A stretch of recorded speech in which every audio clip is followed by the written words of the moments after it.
Christ also suffered for sins once, the righteous for the sake of the unrighteous, that he might lead you to God. Put to death in the flesh, he was brought to life in the spirit. In it he also went to preach to the spirits in prison, who had once been disobedient while God patiently waited in the days of Noah during the building of the ark, in which a few persons, 8 in all, were saved through water. This prefigured baptism, which saves you now, it is not a removal of dirt from the body but an appeal to God, for a clear conscience through the resurrection of Jesus Christ. He who had gone into heaven and is at the right hand of God, with angels, authorities, and powers subject to him. The word of the Lord. Thanks be to God. Next, in verse 18, it says here, Christ also suffered for sins once. Yung sins, yung kasalanan ba yun? Yung kasalanan na nabanggit dito is, kanino kasalanan? Sa kanya ba? O kanino?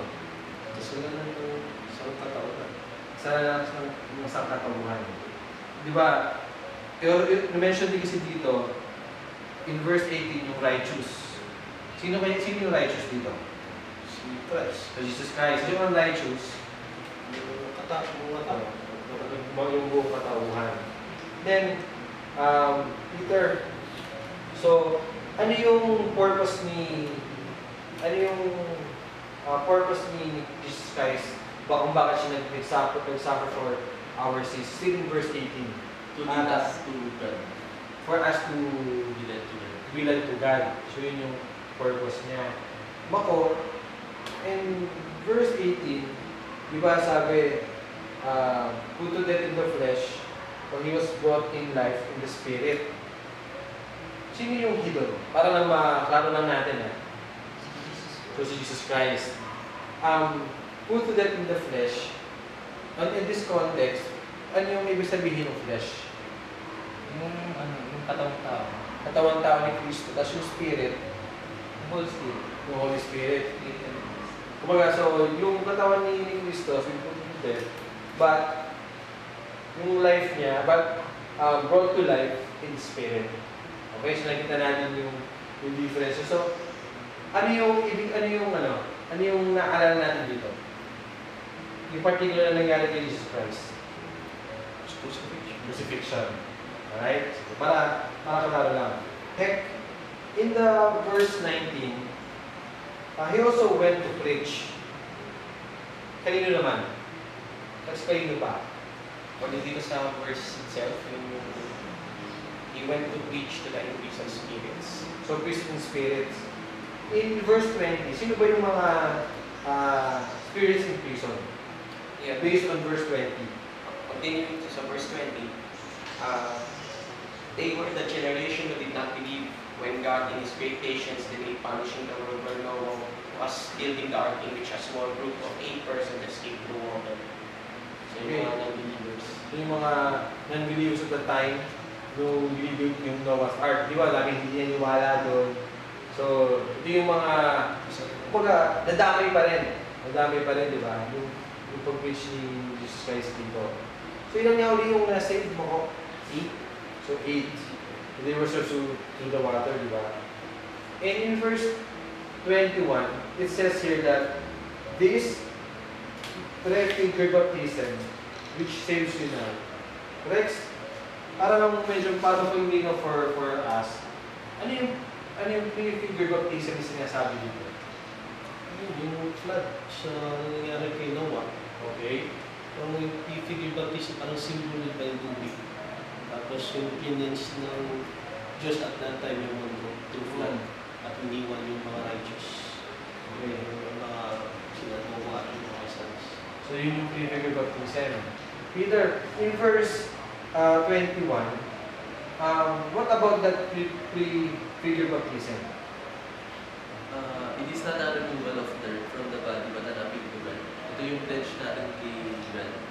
Para sa clear conscience, para sa resurrection of Jesus Christ. Okay. And can you rin continue to verse 22? Who has gone into heaven and is at the right hand of God with the angels, authorities, and power subject. So, parang nga yung pledge ng Panginoon sa atin.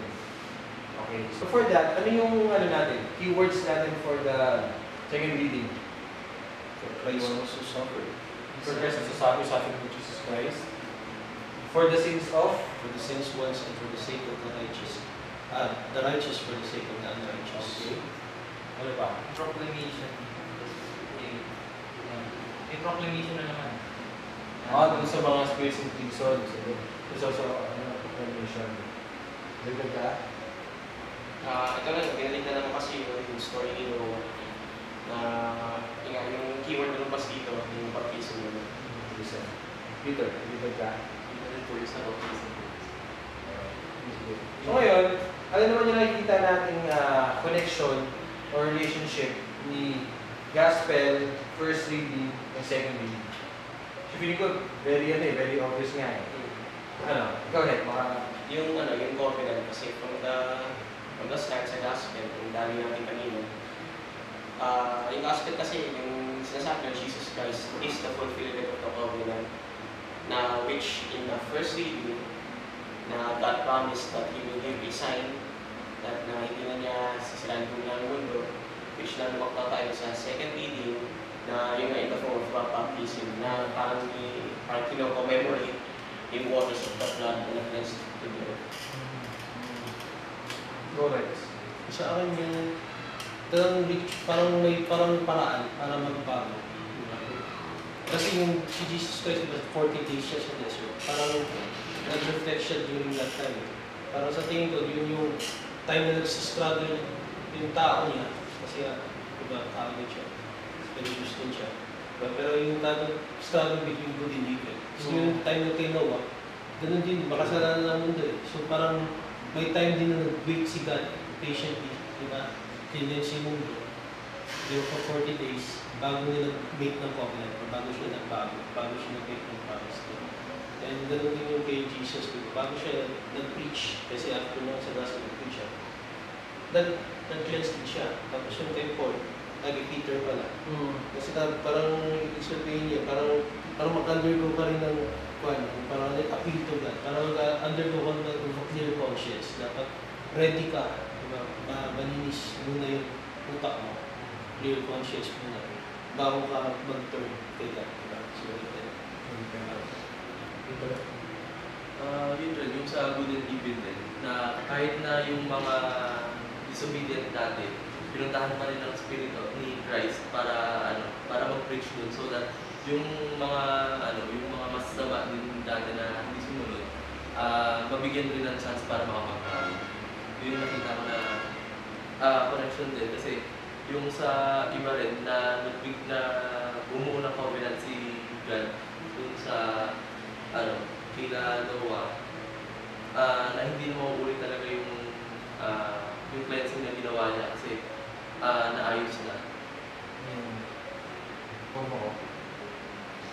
Sa akin, halos pareho lang kayo ni Rex. Kasi di ba, sa gospel, parang nag-suffer din si God eh. Tapos sa second reading, sa first readings, nag-suffer naman yung mga tao. Actually, nag-suffer din si God kasi parang siguro naman masasaktan kahit sinong father yung pag sasaktan niya yung mga anak niya, di ba?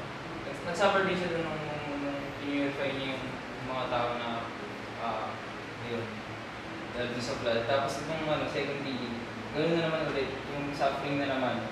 And after nun, yun yung purification na after nun. Ayun yung proclamation. After ng suffering ng purification, proclamation. Tsaka yung isa ba ang connection nila is yung angels after ng proclamation. Lagi may angels kasi sa gospel. Nabanggit na angels. Pagdating dito sa second reading, with angels authorities and powers may be subject to him. Angels na naman lumabas. Parang siguro sa first reading, yung sign ng angel is yung rainbow. Parang gano'n. Parang after ng suffering, proclamation, and then and gusto ng angel. Yun yung sign ng God na parang tapos na yung suffering. add ko lang, yung nagigets ko na yung season ng ulit. Diba? Kasi nila 40 days. So, wala ko parang gano'n. Siguro parang appeal to God. Parang yun ang time natin para makapag-reflect. 40 days. para makapag-reflect at makapagbago talaga. Sa akin na naman parang reminder ko siya. Yung sa gospel, di ba parang repent and believe. Parang telling to everyone, reminding them to really believe to God. Tapos yung sa first reading, na parang sinasabi niya na ito yung covenant ko with you. Naging reminder din Parang galing nga Si God, he also made his own reminder. At the same time, reminder to us na ito na yung ginawa sa atin ni God. And ayun yung maulit ko. So parang telling us na, ay din, sana mo yung covenant ko rin, yung covenant natin with Him. And then for the second reading, yung ginawa ni Jesus Christ for us, yung sa akin yung ginawa niya because of our sinfulness, it's also a reminder na I already died for you. Na parang, ang gusto na naman talaga niya is yung, actually, parang with all this, yung sobrang makikita natin is yung relationship ni God talaga sa atin. Yun yung gusto niya mabuo, yun yung gusto niya maayos. And yun nga, siguro dahil nga pasok tayo sa season of Lent, yun yung pinigod sa time for us to really reflect on, kamusta na nga ba yung relationship natin with God, with Jesus Christ, of all the things like ginawa niya for us. Kasi ito halos lahat is an action of God or Jesus Christ towards us. Parang hindi naman yung para sa akin. Okay?